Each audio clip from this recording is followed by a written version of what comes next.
Fred's trying a retirement budget in the United States. Let's see if it fits his Social Security. Oh, wow!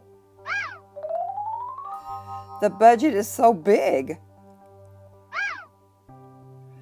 Monthly living cost in the United States.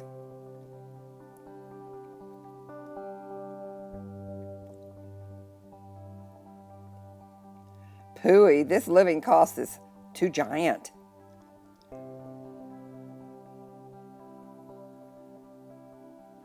Car, house, medical insurances.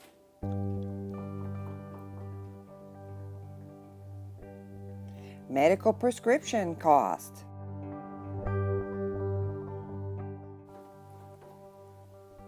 Social Security too small, or U.S. retirement cost too high? This won't work. Plan B.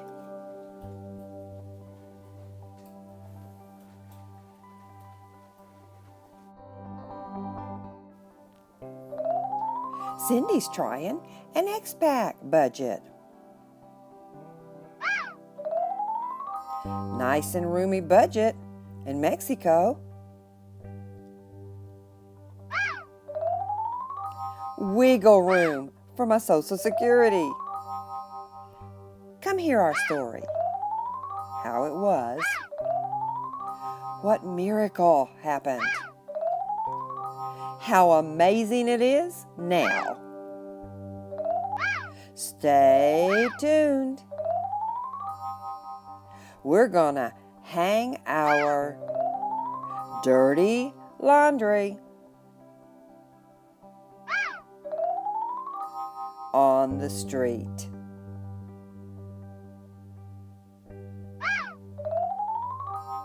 Why we moved to Mexico. Hi, this is Cindy, and I am here in our home in the United States in this setting because we are flying back to our tiny living home in Mexico in the morning. But I wanted to be able to tell you how all this adventure happened, that we did end up retiring in Mexico and having a new and better life, and why we feel for people that are looking for a better option to be able to not just survive, but literally enjoy retirement and have a life on just Social Security. So I feel all the struggles we went through while we were here, and that's why I wanted to film here so that I could keep it real in me and through me. In 2006, something happened to me that was the straw that broke the camel's back, and I had to literally leave everything I loved and possessed and knew from Mexico and come to the United States after 21 years of being away. And my son was in the military because I raised him extremely patriotic. I came back to my own country, but I was an expat. I had been in Mexico 21 years teaching, being a part of the community, learning to survive and enjoy life the Mexican way. And when I first moved down there, when I first got married, I was an expat. I had been an airline hostess and in the airline industry 17 years, and suddenly I became an expat. And then I came back here 10 years and married Mr. Wonderful. Thank you, Lord. And my son has a new wonderful life going for him, and it happens to be in Mexico. So again, I had the opportunity to be an expat. But this time I get to have the opportunity to live there with the man of my dreams, and we're having an amazingly beautiful life there. I believe I'm very well equipped to tell people and feel people's fears, doubts, and insecurities about changing countries. And that's why I decided to start the YouTube channel, because I remember the changes, the fears, the insecurities, and the learning processes. I did not know Spanish at the time. When I got back to the United States, I only brought my purse and a laptop that I had just purchased the day before. And a friend that I had known and worked with in the teaching industry in Mexico 9 years had already come back and started her life again in the United States, and I was able to go to rent a room in her house. So I remember the day that she picked me up at 11 at night. Now, I didn't have an international cell phone. This was in 2006, and she was there. She didn't let me down. The next day, all I wanted to do, really, was to brush my teeth. And I walked 2 blocks to a Target. And I stood, I read the signs, and I found the aisle for dental care. And I stood there, and I looked, and I looked, and I looked, and I was dumbfounded. I was terrified. I went into like almost a panic attack because I could not figure out where normal, Colgate, and Crest were. And that was my slap in the face first culture shock in America. I was in an area that didn't have Texas hospitality because I'm a Texan. And I did ask one person, where is just normal Colgate or Crest toothpaste? And they said, what are you, stupid? And I guess I was too sensitive at the moment. I just didn't have duck feathers. I tried for a long time to figure it out. I began to cry and walked home without toothpaste. So I remember the culture shock. For 2 years, I literally, when I would go through a drive-thru or to a fast food, I would always order a number 2 and pray that I could digest it and enjoy it. Because I didn't understand the menus. I had to learn everything all over again, and it was a digital world. It was already starting. I just feel like I am so equipped to help people with the process. And so 2 years before we decided to literally move to our Huatulco home, I began preparing Fred, prepping him, teaching him things as we would be riding and driving, and we would discuss differences about how he would address people, where he buys this, and how he can do hand signals, and I prepped him. And when he got there, in 2 weeks he was able to do all of his shopping, because I don't like grocery shopping. He loves it, he loves it. And even though he doesn't speak Spanish, he's doing great. I introduced him to all of his marchantas, and he's very happy. He hasn't had really a meltdown at all, except for the mañana, the delay and formality of showing up, different specialists and workers and handing in. He did have a hard time with that, but he understands it now. They're just trying to survive.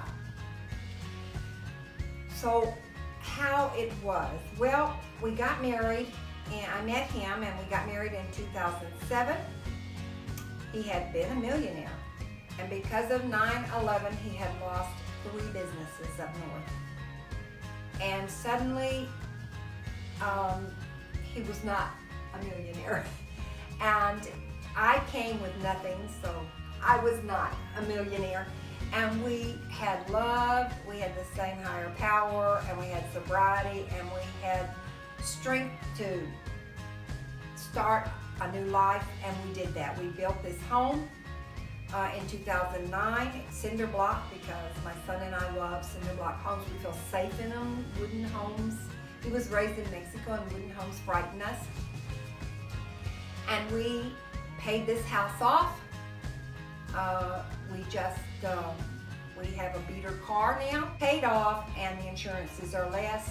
And we started the processes of getting out of debt.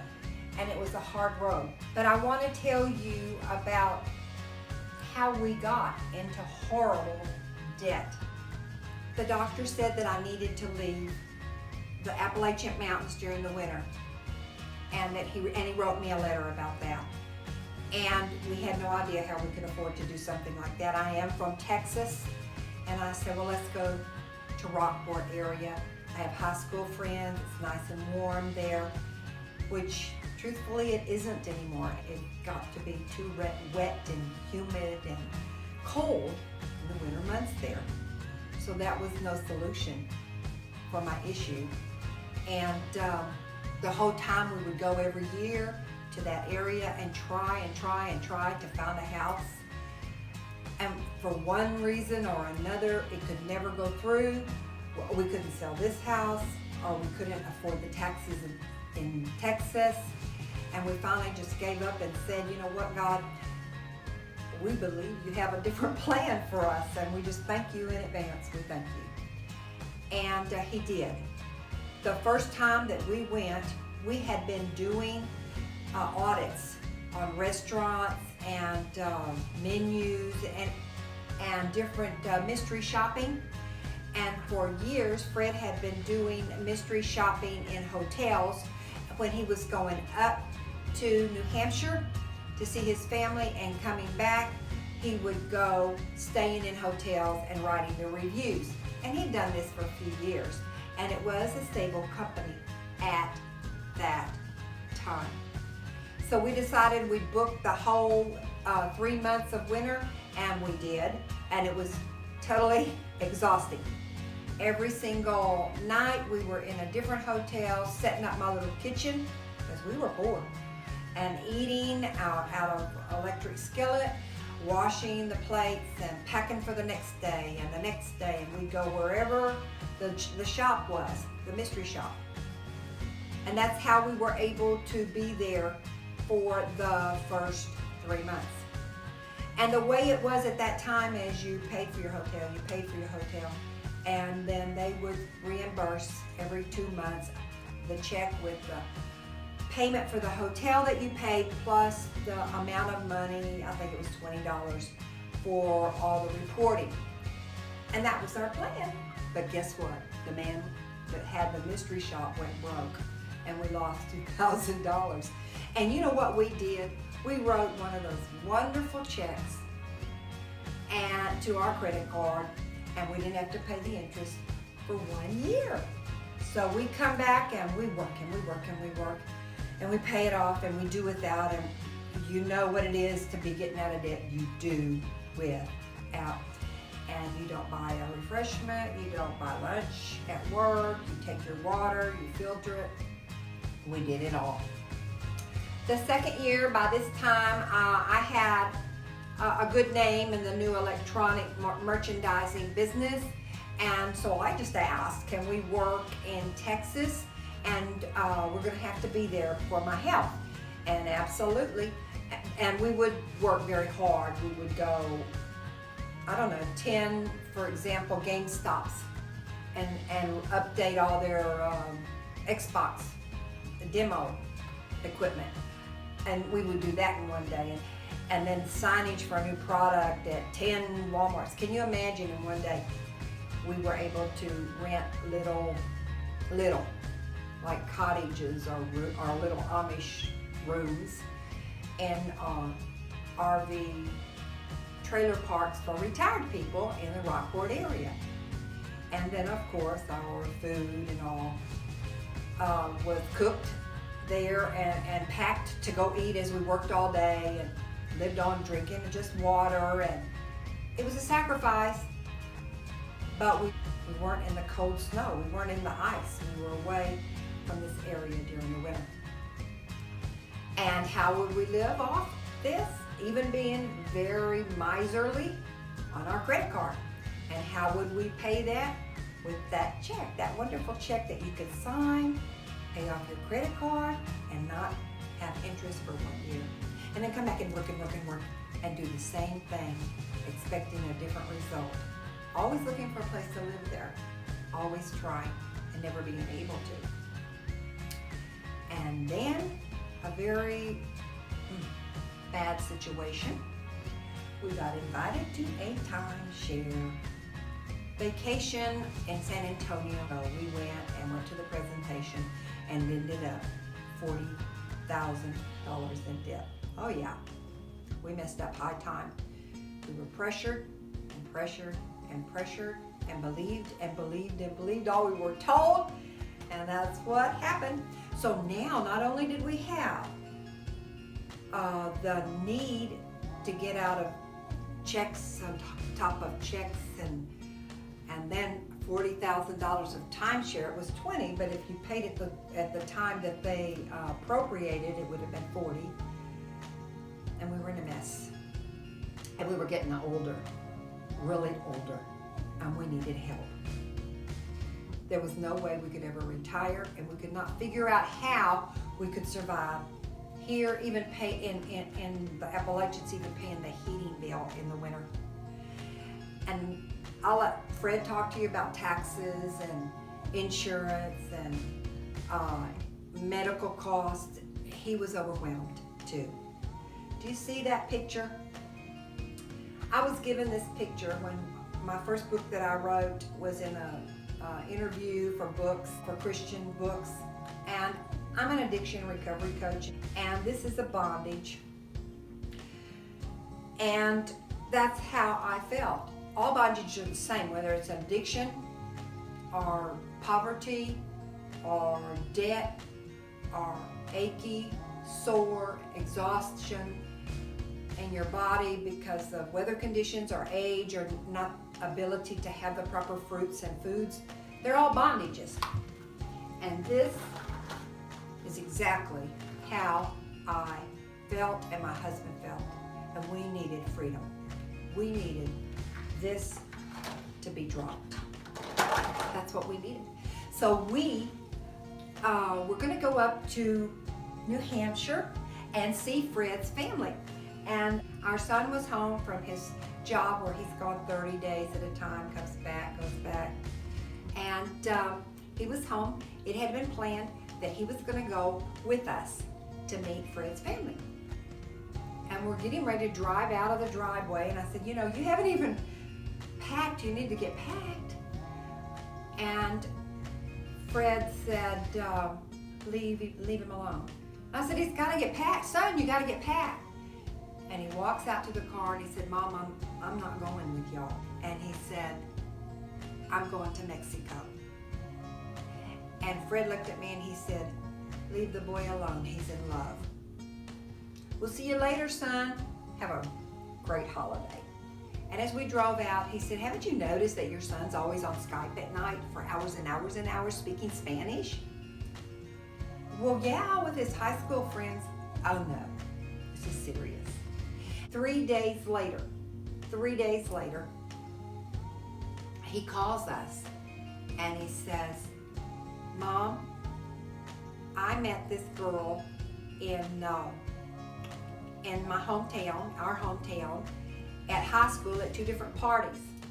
Long time ago, because he is in his 30s now. And I came down to see her in person, and Mom, this is where we're going to live. You and me and Dad, we're going to live here. And I said, what? Would you be happy back in Mexico? And I said, in Huatulco?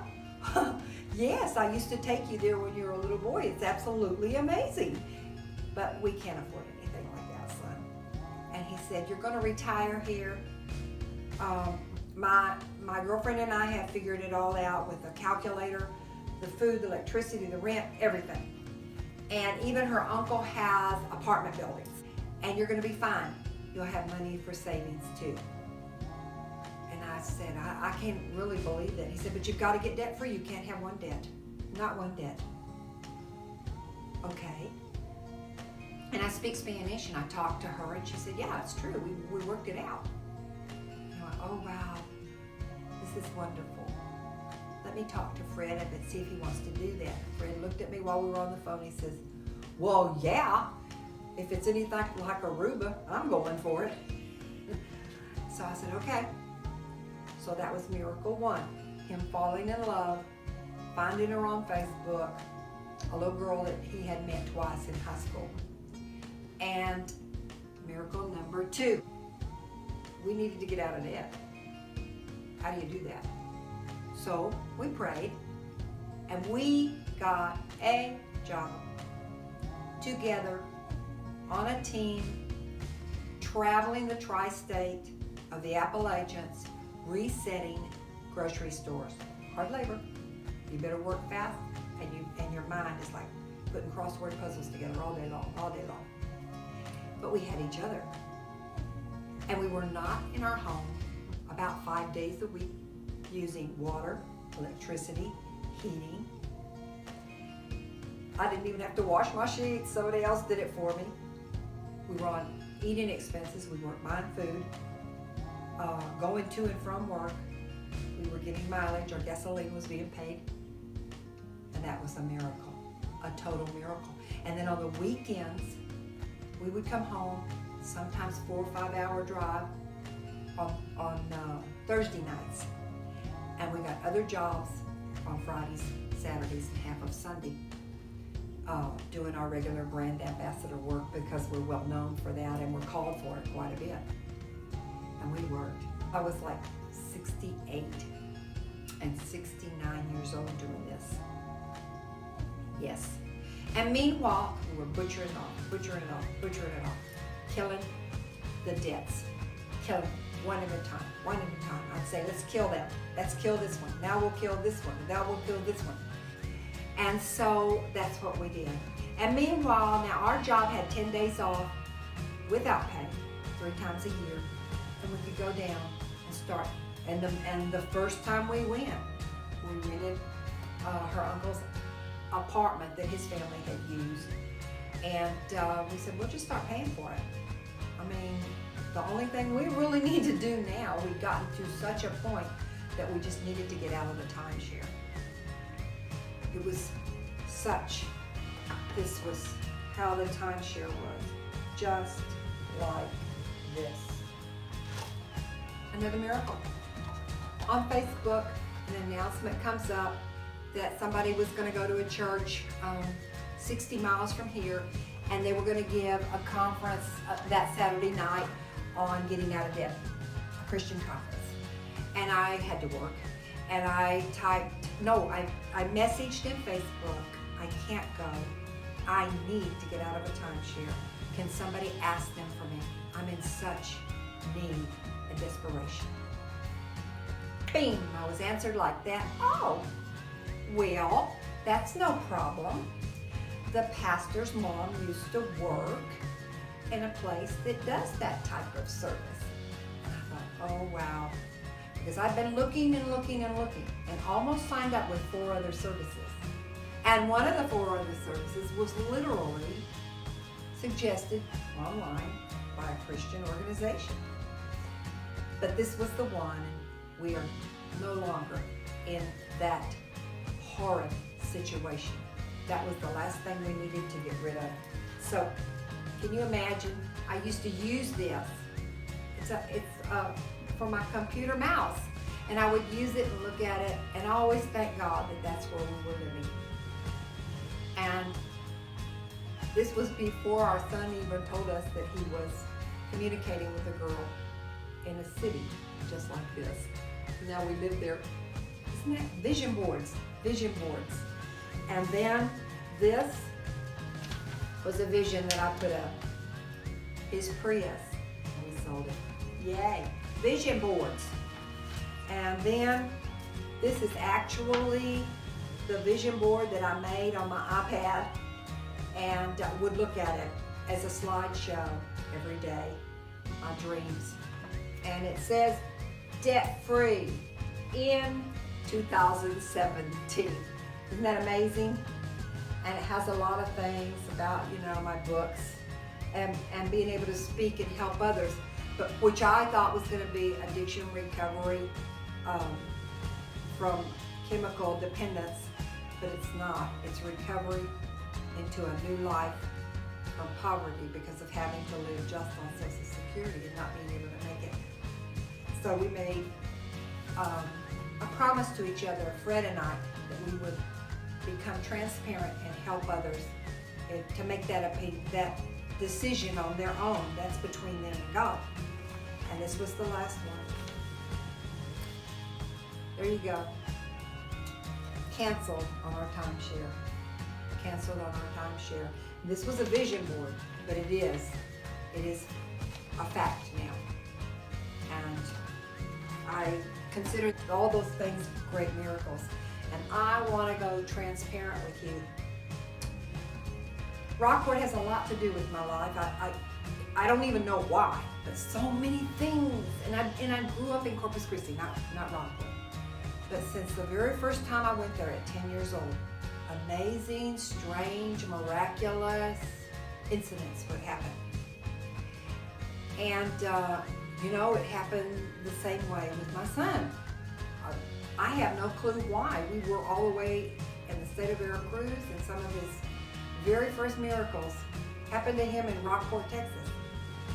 But anyway, we were well provided for there by the Christian community because they had 2 nights a week that people who could not afford to eat properly on the income they had could go and have a big sit-down family-style meal and like a buffet, and they had that 2 nights a week in 2 different churches.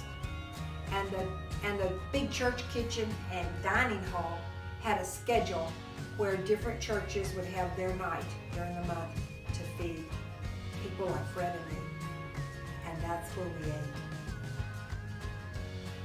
And it was wonderful. We ate so well. We were so loved.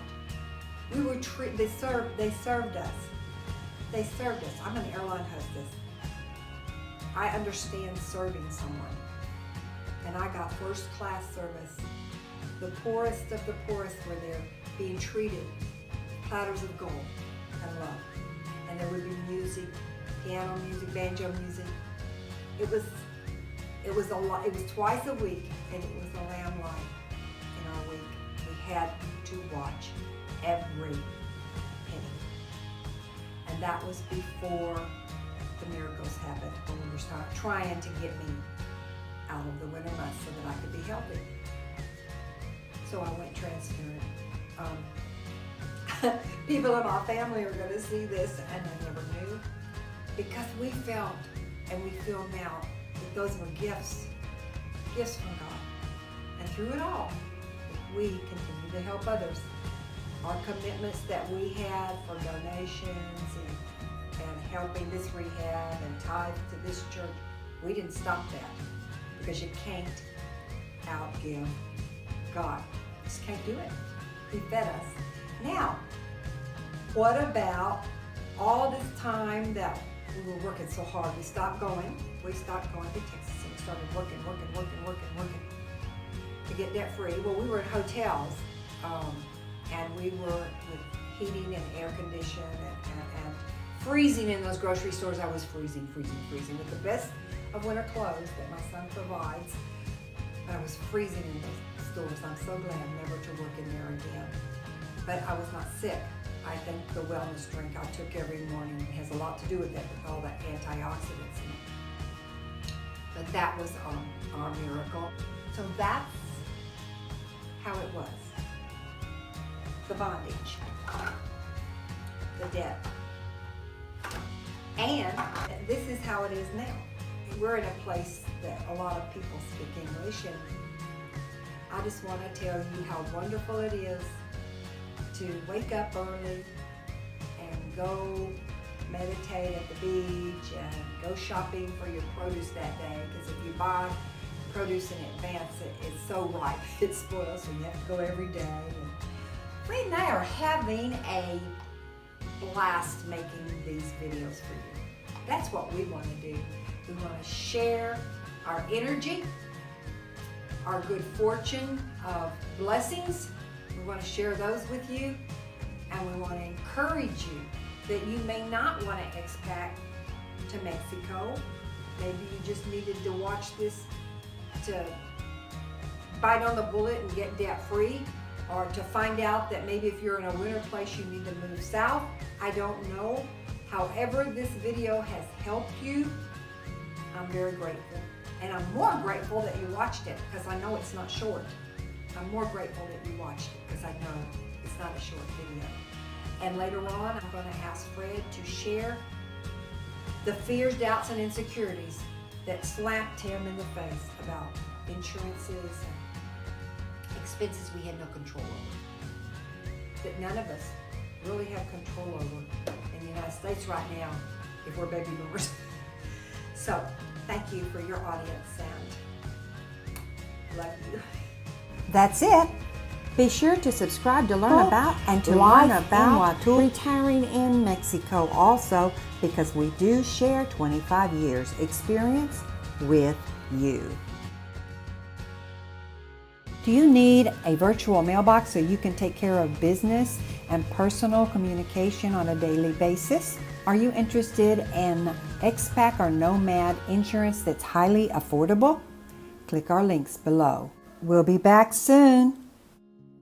Retired in Mexico!